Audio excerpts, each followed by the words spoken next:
And you can sense from a quick peer and a quick look at the eyes of the players, they realize the importance of this game, whether you're avoiding the bottom or wanting to be part of the top. Aldaba, Guevara, Sembrano with jerseys 57, 80, 85 are the gentlemen with the whistles. James Penny just coming out right away, getting a little post-up and turnaround jump shot.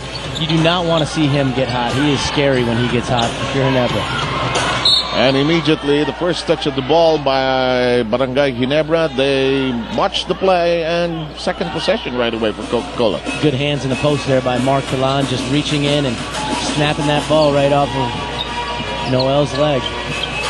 Taulava shopping around. He's crossed a bit of a cross-court pass, and there was a foul as somebody was trying to block the pass. It's Tubid immediately. Yeah, well, Ronald, like I said, Ronald's going to have a tough time. Penny's a tough matchup for any player in this league, but he has a significant height advantage on Ronald down there, and if Penny's going to be posting him up, it's going to be a tough time. Here's Delan, sees a bit of daylight, uses it. There's that now become patented hop step through. I don't know what you call it. We got to get a name for that Mark Delan layup move. And Tubid finds himself wide open and knocks in the three. Good read right there off the down screen from Ronald Tubid. The defense tried to go over. He went away from the defense, got an open look, and stroked it. Tubid norming 31.4% from the three-point distance, and it's a one-point affair. Coca-Cola with the slight lead. Under the C we go. They kick it outside. Rizada has forced to adjust there. The ball is loose, and finally it's in the hands of Ginebra. That was good ball movement by Coke, but it's solid rebound out there at the block out from Ginebra. Mamariel trying to move away everybody else. Alterbrand, and the shot clock coming down to 9. Everybody just watching the show. Artadi launches. Looks like an air ball it is. Solid defense right there on the part of Coke. Forcing a long three from Paul Artadi at the end of the shot clock. You'll be happy if those are the type of shots that Ginebra has to get throughout the course of this game. Very Christmassy colors on the side of Barangay Ginebra tonight. The coaching staff in green. The entire team in red. Magang Pasko, they're hoping. In the meantime, we've got Asi who makes a decision. Goes back to Penny.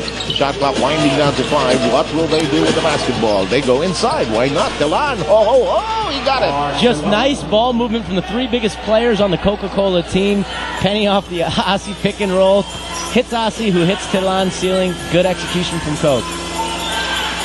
And that's a nice extra pass considering the time pressure as Tubid tries to lose Penny. And the big bonus he got here is the foul from Penny. So if Penny has a size advantage, Tubid definitely has the quickness advantage. He's trying to take advantage of that. Ronald came off a down screen early and hit a three. Now trying to attack the basket. You know, Ronald Tubid is one of the most athletic players in this league, and he's a very pesky defender with really good scoring capability as well when he gets it going from the outside. Yes, and the last time these two met, it's a win by Barangay Ginebra, 110 to 103.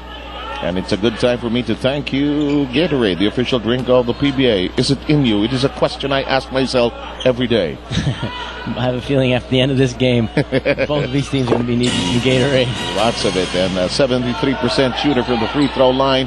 Tubid cuts down the lead to 1. This has been the familiar refrain of the opening quarter. And no surprise here. Ginebra goes into their 2-3 zone. Obviously, Coke playing big, and Ginebra trying to force shots from the outside. Artadi had a slice of it. Cabagnot whips it over to the side to Rizada, who sees the side of the board, and somebody, Asi Taulava, trying to play referee here.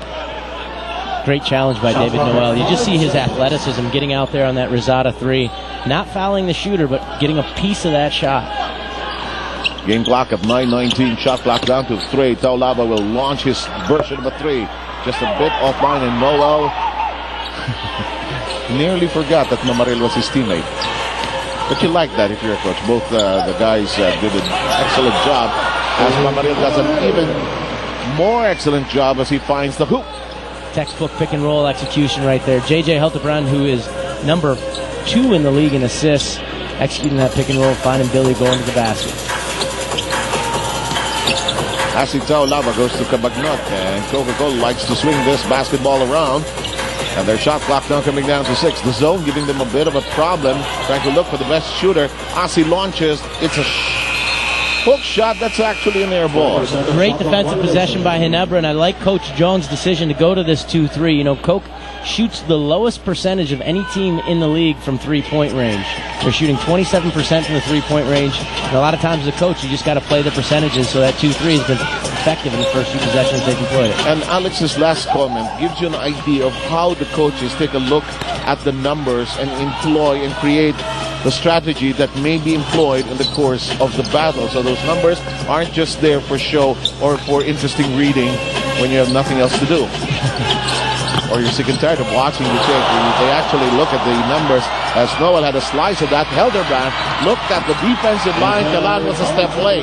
Great block from Noel, and one of the things I love about David Noel, he's a great outlet passer. As soon as he gets that block and rebound, he's looking down the floor. That outlet pass led to the easy bucket for JJ. The last encounter between these two, Hildebrand pocketed 15 points. That game, of course, played last March 4, about 2 months ago. Artadi losing the bagnot, and Artadi's gone.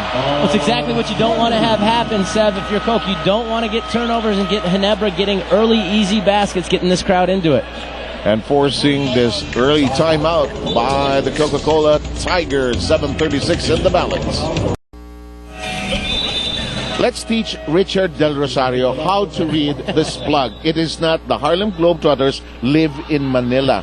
Richard, it's live in Manila. They're just visiting. They do not live in the Philippines. They go around the world. That's why they're called Globetrotters. May 24, 25 here at the Big Dome. Of course, PBA ticket holders, by the way, are entitled 10% discount.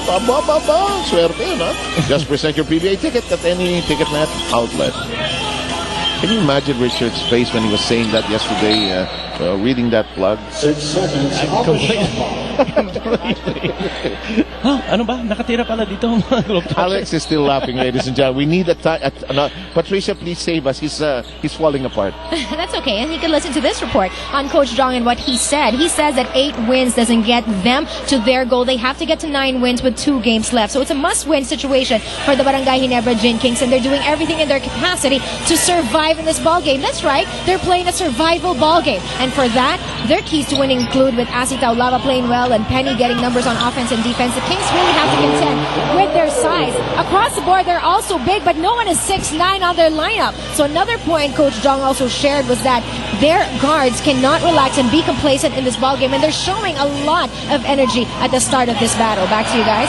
And Mamarilo already with 2 baskets off that cut, that slide in. He has 4 points. Artadi says, I got to score on this one. I missed that shot earlier. I better score on this one. Ginebra has just come out playing great, and it's interesting when they're on a 13-0 run, and when they went to their 2-3 zone, they forced 3 or 4 turnovers in the zone defense. Not something you usually go to a zone defense to do, but they've been forcing turnovers. By the way, Velasco and Macapagal are already in the game, and Barangay Ginebra, their defense is holding so far. Well, Coke brought in Macapagal and Velasco, as we see JJ's sort of pick and roll. He didn't really come off. Billy just slipped the screen, made a good cut to the basket, and then Paul Artadi stepping up and doing something that he's really improved on. His outside shooting. Paul's been shooting the ball way better this conference than he has in his whole career as a pro. Can't disagree with Coach Tom Heinzen of the Celtics, who said this game is a game of the half inch. And if you gain that half inch, that slight advantage, it could be providential. As Hildebrand decides to pass at the last moment, Noel was not in the clear. However, they pick up the errant basketball.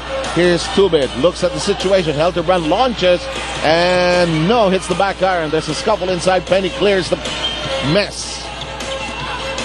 Well, Coke really needs to get a good shot at the basket here. The last few possessions, they haven't gotten many shots. They're 3 for 10 from the field with numerous turnovers already in this quarter. Shot clock is now coming down to 10. That corner seems to be a dilemma for them. When they're trapped in that corner, Coke can't do much, and Penny launches that shot. Lava with a gentle tip in. Well, I think that's a big place where they're going to have to make their living is on the offensive glass. Frequently against a zone defense, you miss blockouts because you're guarding an area. So with Coke shooting the ball poorly, their big guys got to go to the glass and get some putbacks. He's got to attend and be alert to those misses as Mamaril tries to lose Lava. That move did not work. We're coming down to less than 5 minutes in the opening quarter. Solid defense right there in the post by Asi.